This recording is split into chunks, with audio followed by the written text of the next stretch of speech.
Hello my dear friend, welcome to my YouTube channel Lux Vision. आज की इस video में हम फाइनेंशियल मार्केट से रिलेटेड टॉपिक पर चर्चा करेंगे। करते हैं माय डियर फ्रेंड अपने टॉपिक के स्टार्ट। Financial market.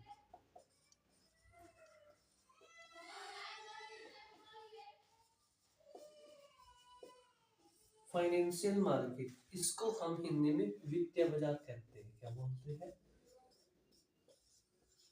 वित्तीय बाजार। फाइनेंशियल मार्केट वो मार्केट होती है जहां से फाइनेंस वित्त का प्रवाह आधिक्य से कमी की तरफ। क्लियर?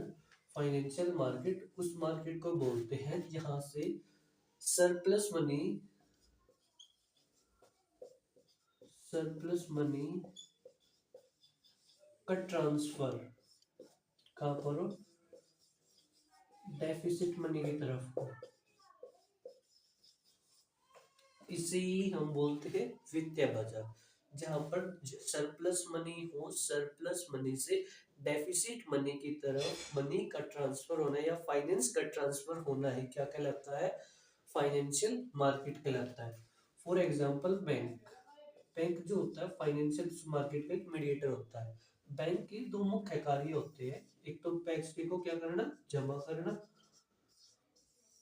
क्लियर? और उस जमा को जो उसने पैसे किया उसको उधार के रूप में देना। बैंक के ये दो मुख्य कार्य होते हैं। पहला क्या होता है? बैंक में पैसे को जमा करना, और जो पैसे को जमा किया है उसको उधार के रूप में देना। ये बैंक का मुख्य कार्य होता है। अब आप बताओ कि बैंक में पैसे कौन जमा कराता है? जिसके पास सरप्लस मनी हो, जिसके पास ज्यादा मनी हो वही तो बैंक में जमा कराएगा। और बैंक में उधार कौन लेता है? जिसके पास क्या हो, पैसों की कमी हो। जिसके पास क्या हो, पैसों की कमी हो। बैंक क्या करता है, इस व्यक्ति से पैसे लेकर इस व्यक्ति को उधार के रूप में दे देता है। तो यहाँ पर भी क्या हुआ, सरप्लस मनी का डेफिसिट मनी की तरफ क्या हुआ, ट्रांसफर हुआ। तो जो बैंक होता है वो भी फाइनेंशियल मार्केट का क्या होता है, मीडिएटर होता है। Clear my dear friend? Financial market का मतलब क्या है? वित्तीय बाजार वह बाजार होता है जहां आधिक्य धन का, आधिक्य वित्त का ट्रांसफर, हस्तांतरण कमी की तरफ होता है। क्लियर? ये क्या होता है? इसे इसे हम क्या बोलते हैं, फाइनेंशियल मार्केट। मैंने आपको इसका एग्जांपल दिया, बैंक में जो सरप्लस से डेफिसिट मनी की तरफ ट्रांसफर होता है। क्लियर? तो आपको फाइनेंशियल मार्केट में ये दो टर्म याद रखनी है। क्या? कि सरप्लस मनी का डेफिसिट मनी की तरफ ट्रांसफर होना ही फाइनेंशियल मार्केट कहलाता है। फाइनेंशियल जो मार्केट होते हैं वो दो टाइप के होते हैं। एक होता है आपका कैपिटल मार्केट, कैपिटल मार्केट, और एक होता है आपका मनी मार्केट। कौन सा मार्केट? Money market. इसे हम बोलते हैं पूंजी बाजार, पूंजी बाजार। और इसे बोलते हैं हम धन बाजार, money market. Clear? Financial market दो प्रकार की होती है, कैपिटल मार्केट होती है और एक मनी मार्केट होती है। अब हम वन बाय वन इनके विषय में डिस्कस करते हैं। आपको ये नीचे वाला विजिबल होगा, मैं चेक कर लेता हूँ विजिबल है या नहीं। Yes my dear friend, everything is visible. अब हम इसके बारे में कंपैरेटिवली चर्चा करते हैं।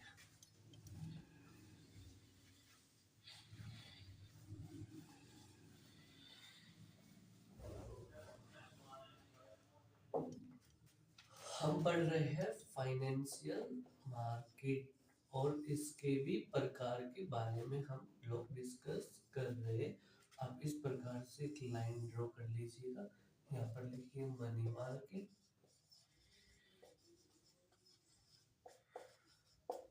और यहाँ पर लिखिएगा कैपिटल मार्केट।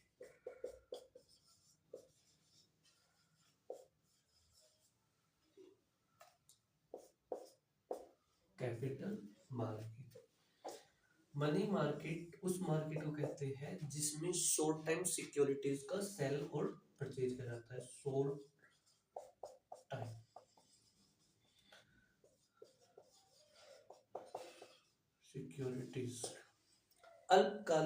प्रतिभूति आती है इसमें।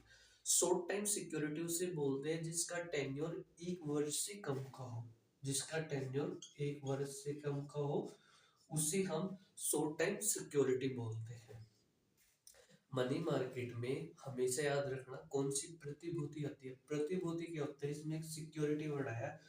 प्रतिभूति वह प्रपत्र होता है जिसके माध्यम से सरकार या कोई भी कंपनी बाजार से पूंजी जुटा सकती है, उसे हम प्रतिभूति बोलते हैं। मतलब क्या है प्रतिभूति एक डॉक्यूमेंट होता है और उस डॉक्यूमेंट पर ये लिखा हुआ होता है कंप्लीटली कि भाई हम आपसे इतना पैसे लेंगे और इतने वर्ष के बाद आपको ब्याज चुकाकर देंगे, एक प्रकार की सिक्योरिटी होती है। फिर वो सिक्योरिटी जो हम ले लेते हैं फिर उसके आधार पर हमें पैसे मिलते हैं। जब मैं आपको सिक्योरिटी के वाले वीडियो बनाऊंगा तो उसमें डिटेल से बताऊंगा, अभी के लिए आप संक्षिप्त में समझ लीजिएगा। प्रतिभूति वह ऋण पत्र होता है या वह प्रपत्र होता है जिसके माध्यम से कोई भी बाजार कंपनी बाजार से पूंजी जुटा सकती है। क्लियर? तो हमेशा याद रखना जो मनी मार्केट में शॉर्ट टाइम सिक्योरिटीज को ही सेल और परचेज किया जाता है। मनी मार्केट का जो रेगुलेटर होता है वो होता है आपका RBI, reserve bank of India. Reserve bank of India जो होता है मनी मार्केट का क्या होता है, रेगुलेटर होता है। क्लियर? और तो और जो मनी मार्केट में हमेशा याद रखना शॉर्ट टाइम सिक्योरिटी का सेल परचेज होता है, तो इसीलिए इसमें लिक्विडिटी भी ज्यादा रहती है। क्लियर? अब इसकी कुछ सिक्योरिटी है जैसे ट्रेजरी बिल हो गया, ट्रेजरी बिल हो गया आपका, सीबीएलओ हो गया आपका, call money and notice money, call money and notice money हो गया आपका, कॉमर्शियल बिल हो गया आपका, कॉमर्शियल पेपर हो गया आपका। ठीक है, रेपो सिक्योरिटी होगी, रिवर्स रेपो सिक्योरिटीज होगी, ये सब किस में आती है, मनी मार्केट में आते हैं। I will discuss one by one, अभी के लिए आप इतना याद रखिएगा। ठीक है, कैपिटल मार्केट उसे बोलते हैं जिसमें short time long time security का सेल परचेज किया जाता है। इसमें लॉन्ग टाइम सिक्योरिटीज को सेल और परचेज किया जाता है। लॉन्ग टाइम का मतलब जिसका टेन्योर 1 वर्ष से क्या वो 1 साल से अधिक का हो। क्लियर? और इसका जो रेगुलेटर होता है वो सेबी होता है। क्या होता है? SEBI, security exchange board of India. Security exchange board of India ये एक प्रकार की स्टैट्यूटरी ऑर्गेनाइजेशन होती है। ठीक है, और इसमें हमेशा लिक्विडिटी क्या होते हैं, कम होते हैं। किसकी तुलना में? किसकी तुलना में? इसकी तुलना में कैपिटल मनी मार्केट की कंपैरेटिवली कैपिटल मार्केट में लिक्विडिटी कम होती है। इसकी जो सिक्योरिटीज होती है जैसे आपका शेयर हो गया, बॉन्ड हो गया, एक्सेट्रा, ये कैपिटल मार्केट की क्या होती है, सिक्योरिटीज होती है। डन। फर्स्टली हम सबसे पहले शेयर और बॉन्ड के बारे में थोड़ा डिस्कस कर लेते हैं, फिर हम इसके बारे में तो करेंगे ही करेंगे। क्लियर हुई बात?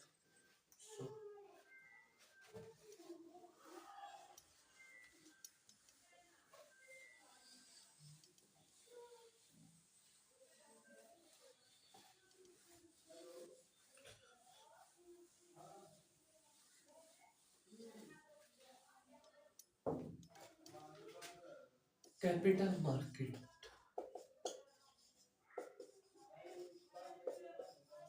याद रखना जो कैपिटल मार्केट होता है वो 2 टाइप का होता है। एक तो होता है ऑर्गेनाइज और एक होता है अनऑर्गेनाइज, संगठित, और एक होता है अनऑर्गेनाइज। ऑर्गेनाइज का मतलब होता है जो एनबीएफसी हो गया, आपका बैंक हो गया, ये सब किस्म ऑर्गेनाइज होते हैं। अनऑर्गेनाइज हो गया जो गांव में जो साहूकार वगैरह होते हैं, ये सब किस्म अनऑर्गेनाइज होते हैं। अब इसकी सिक्योरिटीज होती है आपकी, सबसे पहले शेयर होता है, ठीक है, और एक होता है बॉन्ड या डिवेंचर। डिवेंचर, शेयर, सुन लीजिएगा, शेयर जो होता है वो कंपनी की ओनरशिप होती है। क्लियर? अब जब कोई भी व्यक्ति बोलता है हमने इतना शेयर खरीद लिया, तो उसने कंपनी की क्या खरीद ली, ओनरशिप खरीद ली। और जो शेयर को खरीदता है उसे हम बोलते हैं शेयर होल्डर। क्या बोलते हैं? Share holder. Clear my dear friend? Share का अर्थ होता है स्वामित्व से, किससे? स्वामित्व यानी ओनरशिप से। कोई व्यक्ति जब इसके शेयर को खरीद लेता है तो उसे हम बोलते हैं शेयर होल्डर। ठीक है, कोई भी व्यक्ति कोई भी कंपनी मार्केट में अपने शेयर जारी कर बाजार से पूंजी जुटाती है। क्लियर, वो भी एक प्रकार का कौन सा पार्ट है, कैपिटल मार्केट का ये क्या है, पार्ट होता है। और इसमें जो देयता होती है वो क्या होती है, देयता बाध्य नहीं है, मतलब जो लाइबिलिटी होती है वो मैंडेटरी नहीं है। जब कंपनी डूब जाएगी तो ऑब्वियस है कि जो उनके शेयर होल्डर्स होंगे उनको पैसे ही नहीं मिलेंगे, तो इसमें जो लाइबिलिटी होती है वो मैंडेटरी नहीं होती है। ये बात क्लियर हुई। और बॉन्ड की बात करते हैं तो जो कोई व्यक्ति बॉन्ड में इन्वेस्टमेंट करता है तो वो क्या होता है, बॉन्ड होल्डर होता है। क्या होता है वो, बॉन्ड होल्डर होता है। क्लियर हुई बात। और इसमें आवश्यक है, मतलब कि जो लाइबिलिटी होती है वो आवश्यक होती है। Done, clear. और इसमें जो होता है थोड़ा सा रिस्क ज्यादा होता है, इस इसमें रिस्क कम होता है, इसमें होता है रिस्क ज्यादा। ठीक है, मैं आपको बता देता हूँ। शेयर या बॉन्ड या डिवेंचर्स वे सिक्योरिटीज होते हैं जिसके माध्यम से कोई भी कंपनी मार्केट से पूंजी जुटा सकती है। बाजार में ये अपने शेयर को क्या करती है, बेचती है, और उस बेचने के बाद ये क्या करती है, मार्केट से पैसा लेती है। क्लियर हुई बात। और जो शेयर होता है, जो शेयर को खरीदता है उसे हम शेयर होल्डर बोलते हैं। जो भी कोई शेयर खरीदता है तो इसका मतलब वो उस कंपनी की ओनरशिप को परचेज कर रहा है, उसके स्वामित्व को मालिक है। अब जो शेयर होल्डर होते हैं वे कंपनी में, इनको वोटिंग राइट्स भी होते हैं, वोट देने का भी अधिकार होता है, जबकि बॉन्ड और डिवेंचर्स में कोई भी वोट देने का अधिकार नहीं होता है। ठीक है, ये इनके बारे में थोड़ा सा क्या था, ये डिफरेंस था ये। अब बॉन्ड और डिवेंचर में भी थोड़ा सा अंतर आपको मैं समझा देता हूँ। वैसे तो जब कॉमर्स वाले बच्चे होते हैं उनको ज्यादा पता होता है। बॉन्ड जो होता है सिर्फ और सिर्फ सरकार जारी कर सकती है, और जबकि डिवेंचर जो होते हैं इसको कंपनी जारी करती है। डिवेंच बॉन्ड सरकार ही जारी करती है, जबकि डिवेंचर कंपनी जारी करती है। डिवेंचर में ऑब्वियसली रिस्क ज्यादा है, तो इसका मतलब इसमें पैसा भी ज्यादा है। और बॉन्ड में रिस्क कम है क्योंकि गवर्नमेंट की लायबिलिटी होती है, तो इसमें पैसा भी कम होता है। Clear my dear friend. So ये था कैपिटल मार्केट की सिक्योरिटीज, शेयर और बॉन्ड होते हैं। ठीक है, जब हम फाइनेंस उस मार्केट पे बात करेंगे ना, शेयर मार्केट वाला पे, तब इस पे फिर आएंगे, तो वहां पे उसके बारे में हम डिटेल से चर्चा करेंगे।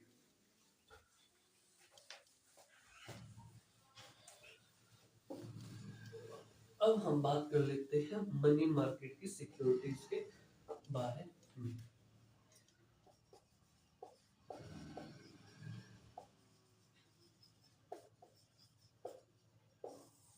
मनी मार्केट की पहली सिक्योरिटीज है आपकी ट्रेजरी बिल। ट्रेजरी बिल ये क्या, एक प्रकार की मनी मार्केट की सिक्योरिटीज है। क्लियर, इसको इशू कौन करता है, इशू बाय गवर्नमेंट, इसको सरकार द्वारा सृजित किया जाता है 91 दिन के लिए, 182 डेज के लिए, 364 डेज के लिए। क्लियर। और इसे जो होता है फेस वैल्यू से कम वैल्यू पर इसको इशू किया जाता है। ठीक है, और उसे हम बोलते हैं बट्टा करना।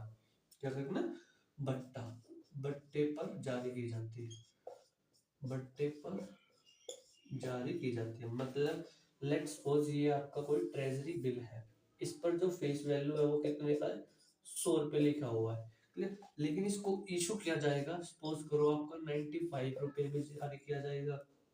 ठीक है, अगर इसका टेन्योर 182 डेज है तो 182 डेज के बाद आपको 95 रुपये ना मिलकर 100 रुपये विद इंटरेस्ट रुपये आपको दे दिया जाएगा। That is called treasury bill. Clear my dear friend. So second है आपकी repo security. Repo security,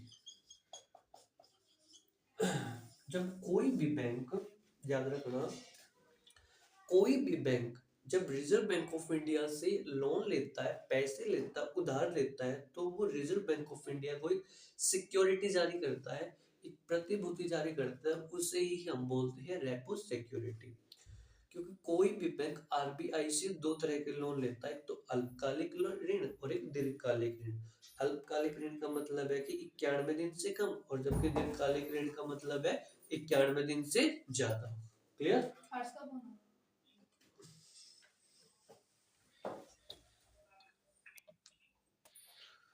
clear? Repo security में कोई भी जो बैंक होता है, जब रिजर्व बैंक ऑफ इंडिया से लोन लेता है या मनी लेता है, तो वो रिजर्व बैंक ऑफ इंडिया को एक सिक्योरिटी इश्यू करता है, that is called repo security. Clear? ये रेपो रेट होता है, रिवर्स रेपो रेट होता है, will discuss after some time. Third में होता है कि reverse repo, reverse repo security. तो फिर अब रिजर्व बैंक ऑफ इंडिया क्या कहता है, बैंक क्या कहते हैं, जब बैंक के पास जब सरप्लस मनी हो जाता है तो वो भी रिजर्व बैंक ऑफ इंडिया के पास अपना पार्क करते हैं, जमा करते हैं। तो फिर जो रिजर्व बैंक ऑफ इंडिया होता है उसके लिए बैंक को एक सिक्योरिटी इशू करता है, that is called reverse repo security. Bank कहता है कि जिस प्रकार से हमने आपके लिए सिक्योरिटी इशू की थी, उसी प्रकार से आप भी हमारे लिए सिक्योरिटी इशू कीजिए। तो इसको कौन इशू करता है? बैंक करता है। इसके लिए आरबीआई के लिए। रिवर्स रेपो सिक्योरिटी को आरबीआई इशू करता है, किसके लिए? और बैंक के लिए। बताओ, डन। तीन प्रकार की सिक्योरिटी आपको याद हुई। First is a treasury bill, repo security and reverse repo security. अब हम नेक्स्ट सिक्योरिटी पर चर्चा करते हैं।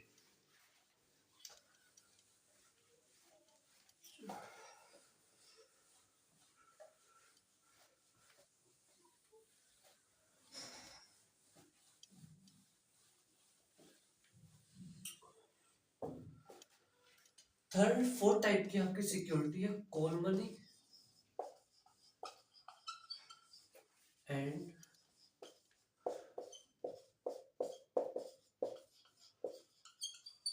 Notice money. जब कोई भी बैंक दूसरे बैंक से पैसे लेता है, मनी को लेता है, कैपिटल गेन करता है, तो वो उसके लिए जो सिक्योरिटी इशू करता है उसे हम बोलते हैं कॉल मनी। अगर वो बैंक एक दिन के लिए पैसे ले रहा है तो वो कौन सी सिक्योरिटी इशू करेगा? Call money. ये सिर्फ डे वन डे। एग्जांपल से समझो, जैसे कि पीएनबी कोई बैंक है, पीएनबी को पैसों की जरूरत है, वो एसबीआई से बोलता है कि भाई मुझे ना जस्ट एक दिन के लिए आपसे पैसे चाहिए। तो पीएनबी क्या करेगा? एक दिन के लिए इससे पैसे लेगा, तो एक दिन के लिए जो सिक्योरिटी इशू करेगा that is called call money. अगर एक दिन से ज्यादा के लिए वो पैसे ले रहा है तो मोर वन डे तो उसे बोलते हैं हम notice money. Clear? Call money and notice money. Call money and notice money, जब कोई भी बैंक दूसरे बैंक से मनी गेन करता है, मीन कैपिटल गेन करता है, उसके लिए जो सिक्योरिटी इशू करता है that is called call money notice money. अगर वो एक दिन के लिए ले रहा है तो कॉल मनी, और एक दिन से ज्यादा के लिए ले रहा है तो नोटिस मनी। फिफ्थ है आपकी कॉल मनी हो गया, नोटिस मनी हो गया। फिफ्थ है आपकी सीबीएलओ। सीबीएलओ इसकी फुल फॉर्म है collateral bonding litigation obligation. Clear? Collateral bonding litigation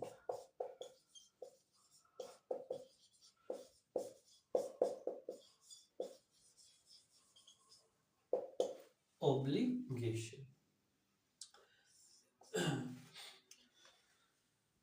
इस सिक्योरिटी को सीसीआईएल द्वारा इशू किया जाता है। किसके द्वारा किया जाता है? CCIL, clearing corporation of India limited. Clearing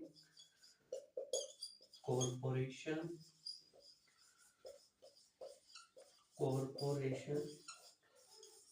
of India limited. ये विजिबल है, मैं चेक करता हूँ विजिबल भी है या नहीं। विजिबल है माय डियर फ्रेंड। क्लियर? देखो सीबीएलओ क्या होता है, आपको नाम से पता, कोलेटरल बॉन्डिंग लिटिगेशन ऑब्लिगेशन। मतलब जब कोई भी व्यक्ति पैसे को गेन करने के लिए, मनी को लेने के लिए गवर्नमेंट सिक्योरिटी को कोलेटरल के रूप में रखता है। बॉन्डिंग मतलब गवर्नमेंट सिक्योरिटी। ठीक है, यहाँ पर क्या देखा जाता है? गवर्नमेंट सिक्योरिटीज को गिरवी के रूप में रखा जाता है कि भाई ये गवर्नमेंट सिक्योरिटीज है और मुझे पैसे दे, उस प्रकार की सिक्योरिटी को बोलते हैं सीबीएल और इसको सिर्फ सीसीआईएल द्वारा इशू किया जाता है। क्लियर। अब हम बात करते हैं कॉमर्शियल पेपर सिक्योरिटीज।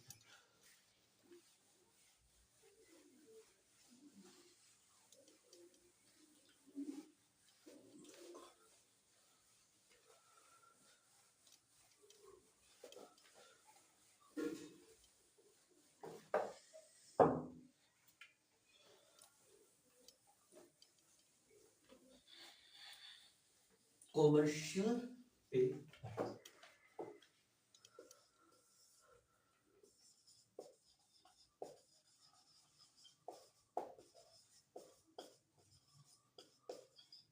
इसको समझने से पूर्व थोड़ा सा एक दो बात सुन लीजिएगा। जो बैंक होता है वो दो प्रकार के लोन देता है, एक सिक्योर लोन और एक अनसिक्योर लोन, एक सुरक्षित लोन और एक असुरक्षित लोन। सिक्योर लोन उसे बोलते हैं जब बैंक लोन देने के लिए कुछ किसी चीज को गिरवी के रूप में रखता है, उसे हम बोलते हैं सुरक्षित लोन। क्लियर। और असुरक्षित लोन उसे बोलते हैं जब बैंक गिरवी के रूप में कुछ भी चीज नहीं रखवाता है।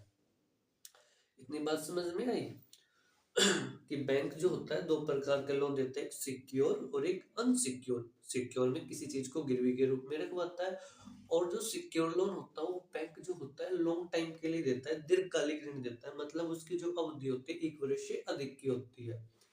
और जो अल्पकालिक लोन होता है उसकी जो अवधि होती है 1 वर्ष से कम की होती है, और वो बैंक कौन सा लोन देता है, अनसिक्योर लोन देता है, असुरक्षित लोन देता है।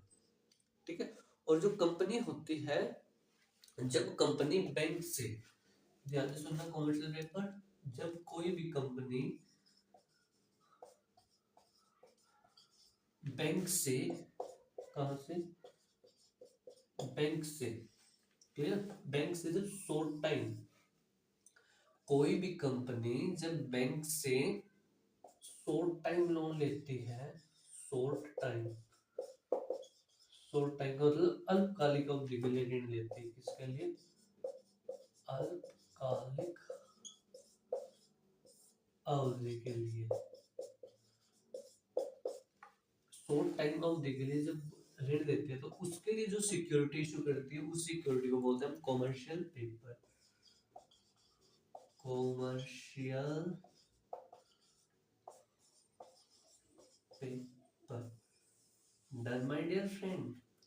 कॉमर्शियल पेपर को कौन इशू करता है, कंपनी जारी करती है, किसको, बैंक को, किस लिए, शॉर्ट टाइम आई मीन अल्पावधिक शॉर्ट टाइम पीरियड के लिए लोन लेने के लिए, इसे बोलते हैं कॉमर्शियल पेपर। ठीक है, it's issue by the company. Seventh होता है आपको कॉमर्शियल बिल। कई बच्चे इसमें कंफ्यूज हो जाते हैं कॉमर्शियल पेपर और कॉमर्शियल बिल में। कॉमर्शियल बिल जो होता है व्यापारी द्वारा जारी किया जाता है, जो बड़े बड़े व्यापारी होते हैं, जो बड़े बड़े ट्रेडर होते हैं, उनके द्वारा इसको जारी किया जाता है। ठीक है, किसके लिए, ये बैंक के लिए भी जारी हो सकता है, अदर पीपल्स के लिए भी जारी हो सकता है। ठीक है, उनसे क्या करने के लिए, मनी को गेन करने के लिए, मनी को गेन करने के लिए। Commercial bill issue by the traders, जो बड़े बड़े व्यापारी होते हैं उनके द्वारा जारी किया जाता है, किसको, बैंक के लिए भी और अदर पीपल के लिए भी, मनी को कलेक्ट करने के लिए। और एक लास्ट टैब बची है आपकी certificate of deposit. Certificate of deposit, certificate of deposit उसे बोलते हैं, सबसे पहले जो इसको इशू कौन करता है, बैंक इशू करते हैं। सर्टिफिकेट ऑफ डिपॉजिट सिक्योरिटीज को बैंक द्वारा इशू किया जाता है, और ये बैंक की एक सावधि जमा यानी एफडी की तरह होती है। क्लियर हुई बात। सो ये थी आपकी फाइनेंशियल मार्केट के टाइप के बारे में और इसकी कुछ सिक्योरिटीज के विषय में।